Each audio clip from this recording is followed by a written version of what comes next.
Bienvenue dans cette nouvelle édition de l'Africa Tonight. Au sommaire, 2014 restera marqué dans l'histoire du Burkina Faso. En cette fin d'année, retour sur les événements qui ont amené à des changements majeurs dans le paysage politique burkinabé. Une année moins houleuse pour la Côte d'Ivoire, poursuite du processus de réconciliation nationale et surtout nette amélioration des performances économiques. Et le président tchadien Idriss Déby Itno est en visite de travail en Algérie. Pendant 3 jours, il sera question de coopération, mais surtout de sécurité dans le Sahel. Le Burkina Faso vient de vivre l'une des années les plus marquantes de son histoire, du crash d'Air Algérie à la chute de Blaise Compaoré. Les Burkinabés seront passés par toutes les émotions, mais c'est surtout le 30 octobre dernier, date de l'insurrection populaire, qui restera sans conteste l'événement majeur de 2014. Le récit de notre correspondant Wendiam Valentin Compaoré. L'année 2014 au Burkina Faso a été incontestablement marquée par des troubles sociopolitiques avec pour corollaire une baisse de la croissance économique. Le 18 janvier 2014 marque le premier grand rassemblement politique de l'opposition pour contester la volonté de la modification de la Constitution, volonté affichée par l'ancien président du Faso.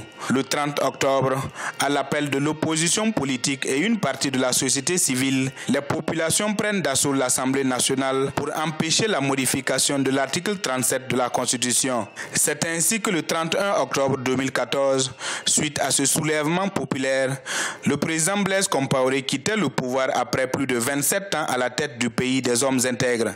Après d'âpres négociations, l'armée cède le pouvoir à Michel Kafando, qui promet d'apporter un souffle nouveau au pays. Le message du peuple est clair et nous l'avons entendu. Plus jamais d'injustice.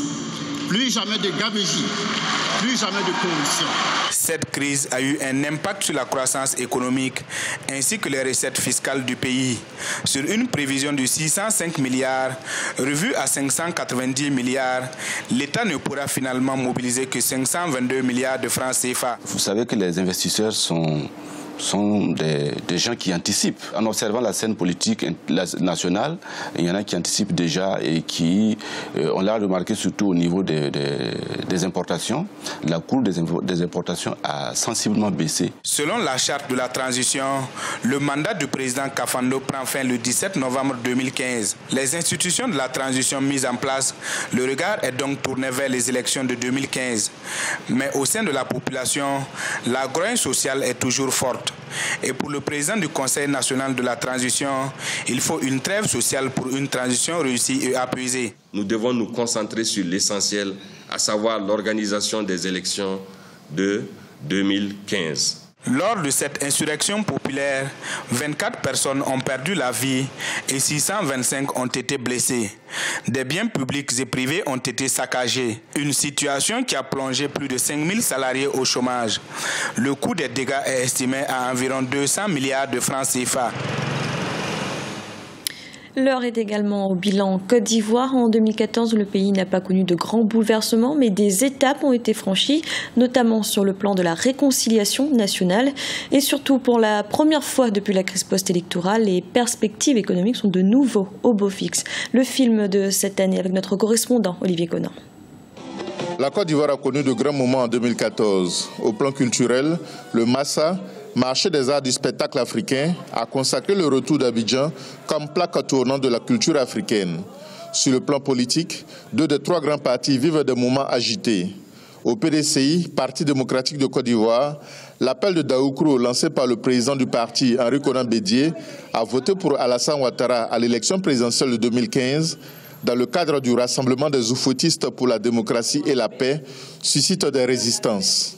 Le PDCI présentera un candidat en 2015 et ce candidat sera un militant actif du PDCI. Au FPI, Front populaire ivoirien, le président Pascal Affi-N'Guessan est contesté par une partie de la direction qui veut confier le parti à son fondateur, l'ex-président Laurent Gbagbo. On ne peut pas tourner la page du président Laurent Gbagbo. Nous voulions que toute la communauté internationale sache que la présence du président Laurent Gbagbo en Côte d'Ivoire permettra à ce pays de reprendre son souffle. Au niveau de la réconciliation nationale, des avancées ont été enregistrées. Cela a été consigné dans le rapport d'activité remis au chef de l'État. Ce dernier a annoncé la constitution d'un fonds de 10 milliards de francs CFA pour indemniser les victimes. Pour Charles Konambani, la commission Dialogue, Vérité et Réconciliation qu'il dirige a permis aux victimes de s'exprimer avant de songer à pardonner. Au plan économique, la Côte d'Ivoire enregistre des résultats satisfaisants avec un taux de croissance pour 2014 prévu à 9%. Ce qui retient l'attention, c'est que pour la première fois, le budget du pays dépasse les 5 000 milliards de francs CFA.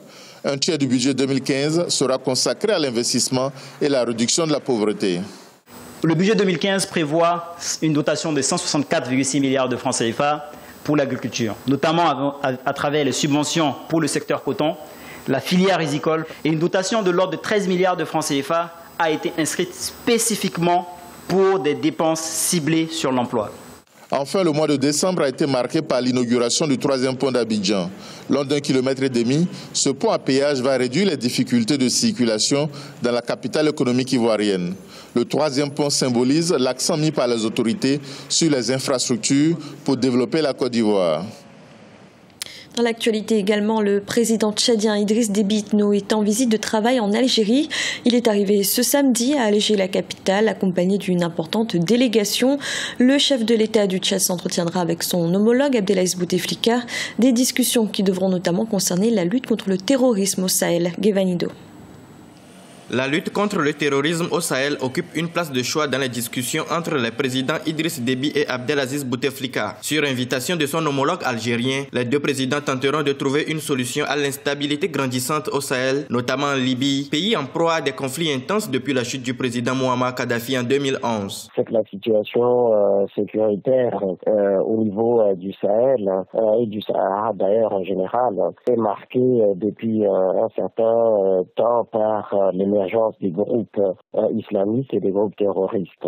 La mise en commun des moyens d'information, de renseignement et éventuellement la coordination des actions pourrait être bénéfique effectivement à terme dans la lutte contre ce terrorisme. La guerre contre le terrorisme s'est étendue au Sahel et à tout le Sahara à cause de la crise en Libye. Le 19 décembre dernier, les pays du Sahel ont appelé à une intervention militaire de l'ONU. Une déclaration qui n'a pas été du goût des autorités algériennes qui préconisent plutôt une solution politique interne. Les Libyens sont les seuls habilités à définir les fondements et les contours de la solution politique en dehors de toute forme d'ingérence étrangère. Nous avons une dette à l'égard du peuple frère libyen qui nous a soutenus durant notre guerre de libération nationale. C'est sous ce double prisme qu'il faut situer les efforts constants et persévérants que nous développons pour aider les parties libyennes à sortir de la logique de la confrontation armée et à faire prévaloir la voie du dialogue pour parvenir à une solution politique de cette crise qui dure depuis plus de 4 années.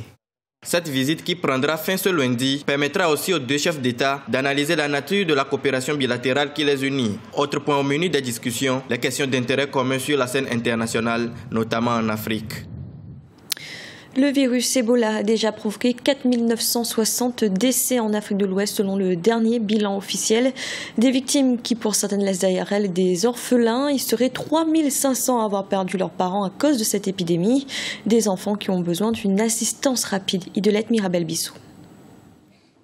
Un abri pour les enfants dont les parents sont décédés de la fièvre hémorragique à virus Ebola. C'est l'objectif que se sont fixés certaines actions de bonne volonté en Guinée. Au moins 3 700 enfants de Guinée, du Libéria et de la Sierra Leone ont perdu leurs parents à cause du virus Ebola depuis le début de l'épidémie en Afrique de l'Ouest. Conakry, la capitale de la Guinée, ouvre de plus en plus les orphelinats. Mais la stigmatisation des orphelins par crainte de contamination ne favorise pas l'insertion sociale de ces derniers. Je suis une maman, j'ai aussi des enfants. Ces enfants-là n'ont plus de situation, ni père ni mère. Donc vouloir les voir dans la situation de détresse, ça ne va pas droit au cœur.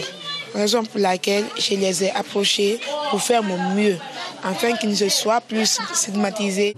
Pour apporter de l'aide aux orphelins de la fièvre hémorragique Ebola, Agnès a transformé en orphelinat un vieux centre de fax et de photocopie à Conakry. Ici, les enfants reçoivent le soutien financier venu du secteur privé. Nous avons du riz et du thé, mais pas beaucoup. J'ai du mal à dormir parce que je n'arrête pas de penser à la personne que je vais devenir dans le futur. J'ai perdu ma mère et mon père et je ne pense pas faire grand-chose de ma vie. L'organisation de l'aide à travers les programmes sociaux d'éducation reste un handicap pour la pérennité des actions humanitaires à l'endroit des orphelins d'Ebola. L'épidémie Ebola, qui a tué plus de 4 900 personnes en Afrique de l'Ouest, fragilise la sphère socio-économique de la sous-région. C'était le journal de la rédaction. Merci de l'avoir suivi. Retrouvez dans un instant une nouvelle édition de l'information.